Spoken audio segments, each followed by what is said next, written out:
कृत वर्मा जाओ दोहरका के सब सरपंच लोगों को लिबा के लाओ। सुबह हुआ, सारे सरपंच आ गए, चाचा अक्रूर को खड़ा कर दिया। चाचा अक्रूर कहने लगे, हे दोहरका के सरपंचों यादवों, राजवंश की तरफ से सबका अभिवादन है। खास बात यह है कि जिस दोहरका की गलियों में हवन की सुगंधी होती थी, वहां दारू की दुर्गंधी चल रही है। लोग दारू पी रहे हैं।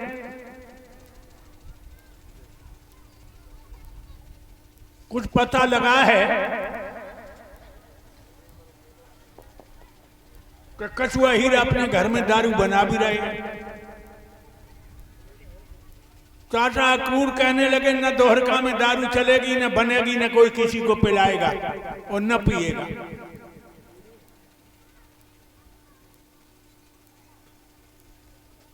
और जो न माने सो दोहरका खाली कर जाए। कौशल नाम का यादव बोल रहा है, अक्रूर ठहर जाओ, दोहरका किसी के बाप की बापौती नहीं है। हम दारू पीते हैं, अपनी बनाते अपने घर में। एक दारू बार खड़ो भाव लोगों हजारों हुए था। यहां तक है कि भगवान को अपशब्द भी कहने लगे। सब चले गए। भगवान वहां से निकले, एकांत में आके बैठ गए, रोने लगे। जो अहीर हमारी उंगली के इशारे पर नाचते थे, आज उन यादवों ने हमारा अपमान किया। तो देव ऋषि नारद आ गए और कहने लगे, कन्हैया क्यों रो रहे हो?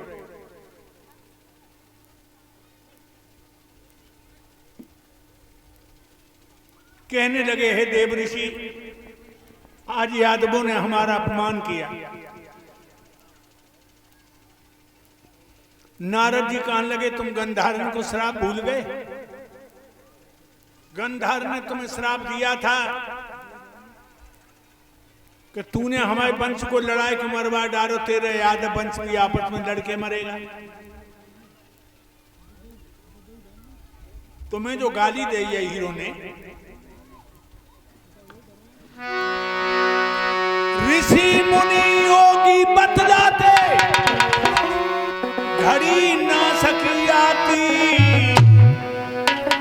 उलटी बुद्धि हुई जाती, न अच्छी बात सुहाती। उलटी बुद्धि हो जाती, न अच्छी बात सुहाती। उलटी बुद्धि हो जाती, न अच्छी बात सुहाती। अब नाश होना है तुम्हारे वंश का, इसीलिए रो नहीं। नारद जी चले गए, ये चौमा से उमड़ा के चले। दुर्वासा महात्मा संत मंडली को लेकर प्रभात क्षेत्र में सोमा से बिताने को आए।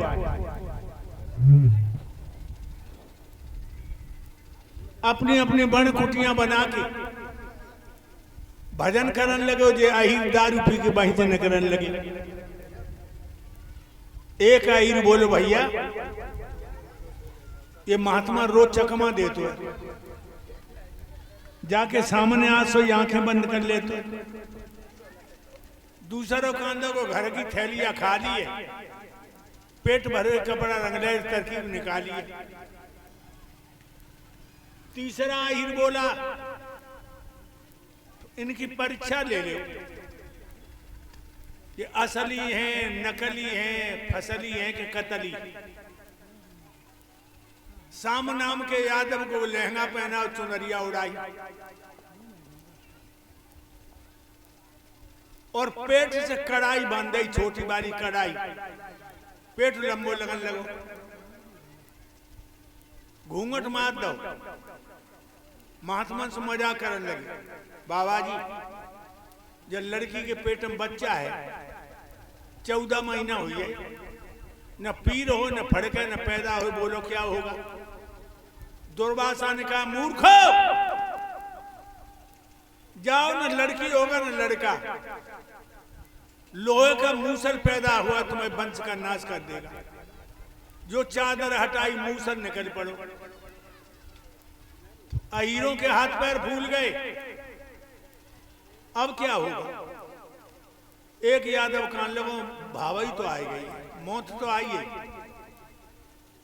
लेकिन जब मूसल को समुद्र में घिस दो, जब रहेगा ही नहीं तो मरेगा कौन? मूसल घिसन लगे, उसकी रद इधर उधर किनारे से लगी ते धारा घास बन गई, जिसे हम तुम पटेरा बोलते। एक बिलस कीर बच गई, फेंक दी वह मछली निकल गई। जरा नाम का बहेलिया पंपापुर का बाली, मछली पकड़ी पेट चीरो कील निकली, बाण में फिट कर ले। एक दिन जे यादव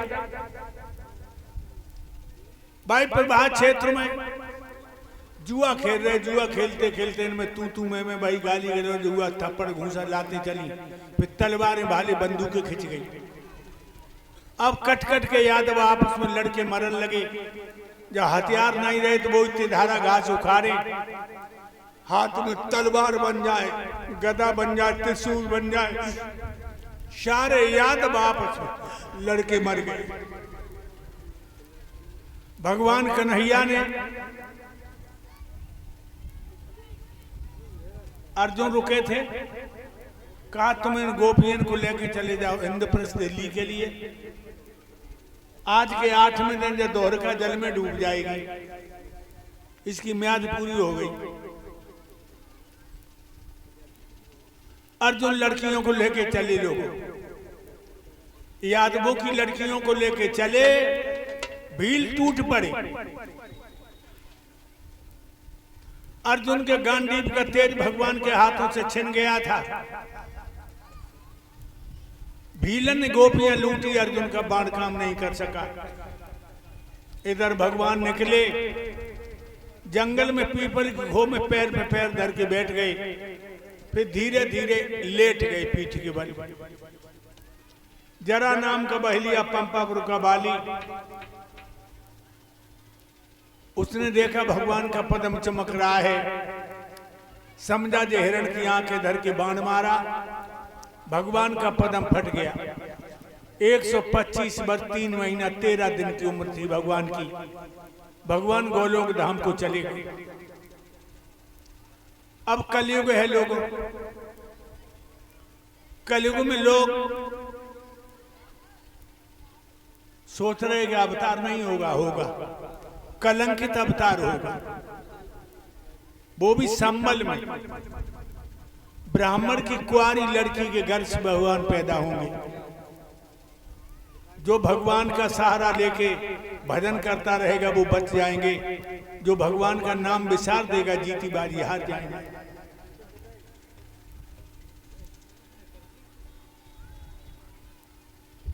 भागवत की तो होने को चली।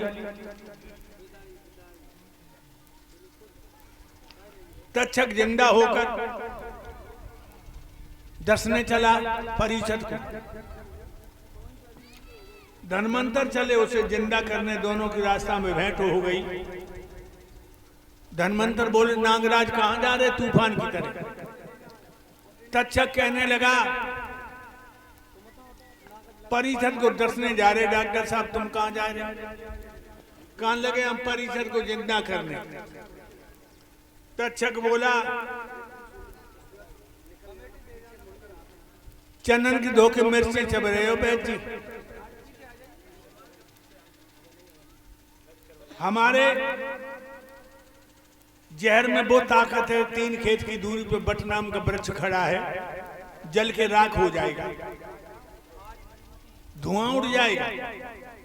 धनवंतर कहने लगे तू दही के धोखे चूना चाट रहा हो, हमारी नजर जहां तक जाएगी जहर नहीं रुकेगा। कहने लगे आओ हमारे तुम्हारे बल का आदान प्रदान हो जाएगा, हो जाएगा। डर के फुसकार मारी भक्तों।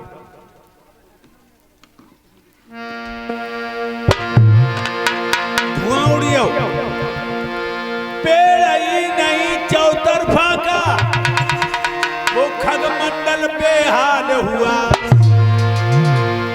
धनवंतर की नजरों से वो हरा भरा तत्काल हुआ।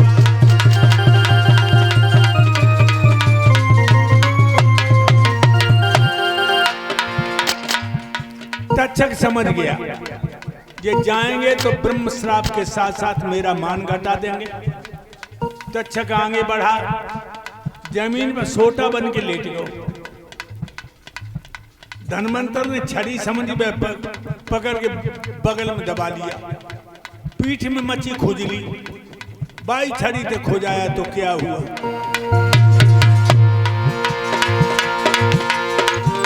तक्षक ने पही चबा डाला, पहुंची न नजर धनवंतर की।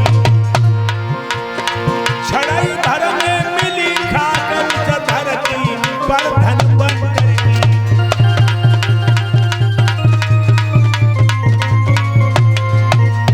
मरी से पहले वेद में बवाल पड़ गया, धनवंतर मर गए। इधर परिचत ने अपने हाथ में फूल उठाया तो तक्षक सूक्ष्म रूप बनाकर फूल में प्रविष्ट हो गया। मेरी तरफ ध्यान देना, यूं करके पीछे फूल फेंकना है। जब मेरा हाथ जाता नाक तक फूल जाते जाते आप पहुंचा काल महीपत का।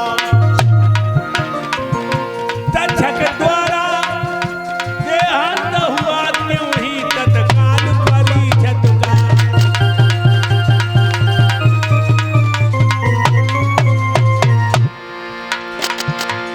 विमान आया, विमान में बैठ के परिचय स्वर्ग को चले गए।